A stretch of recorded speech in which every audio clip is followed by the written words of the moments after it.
Welcome to The Explainer. Today, we are digging into something massive, a seismic event that's shaking the entire $300 billion video game industry. We're using the landmark State of Video Gaming 2026 report as our guide to show you how the whole balance of power is being completely rewritten. So let's jump right in. And no, that is not an exaggeration. That one sentence from the report tells you everything you need to know. The fundamental rules of the game are changing. A huge amount of wealth and influence is on the move, and we're going to break down exactly who the new winners and the new losers are going to be. You know, for decades, American and European companies were the undisputed kings of gaming. It wasn't even a question. But now, well, the ground is literally shifting beneath their feet. The old world is cracking apart, and it's creating a new landscape that most people won't even recognize.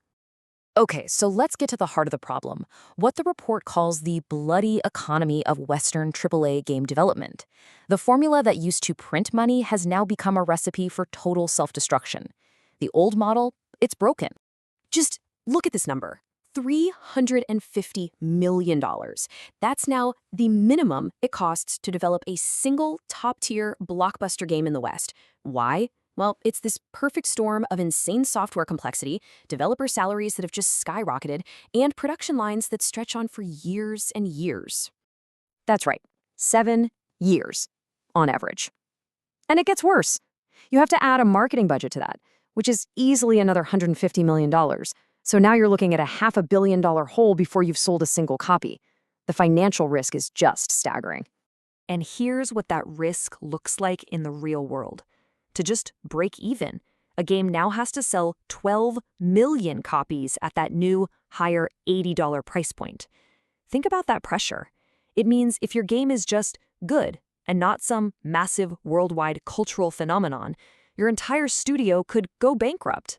This slide just lays out the trap perfectly, doesn't it? The old way rewarded creativity and new ideas. The new way, it punishes risk.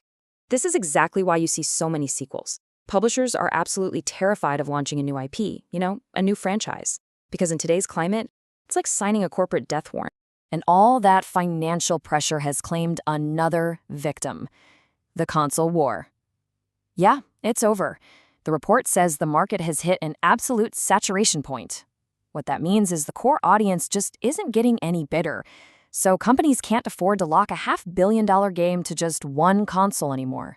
Exclusivity is basically dead. From now on, you can expect pretty much every major game to launch on all platforms, especially PC, from day one. So, as the Western model is falling apart, a new power is stepping in to fill that vacuum. For years, everybody just saw China as a huge market for games. But now they're a production powerhouse, and they're completely rewriting the rules of how games get made.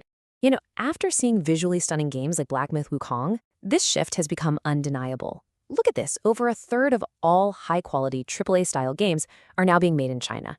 And this change has happened incredibly fast.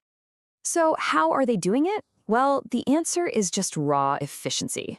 A Western studio might need 400 artists and 5, maybe 7 years to make a game.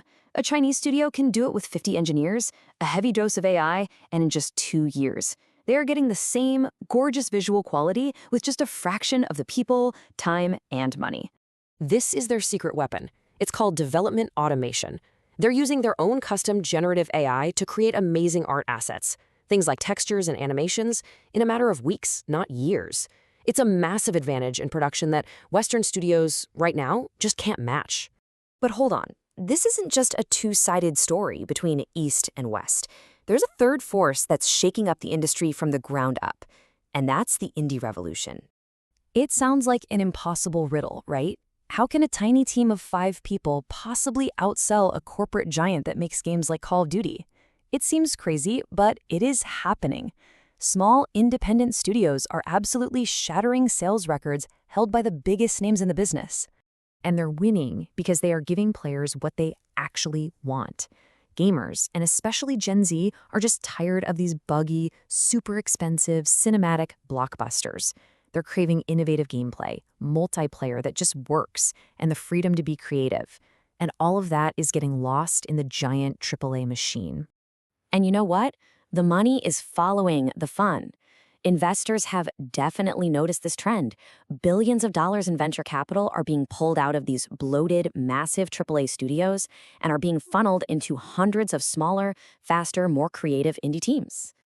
So, what does this all mean for the future of gaming? Well, the report is very clear.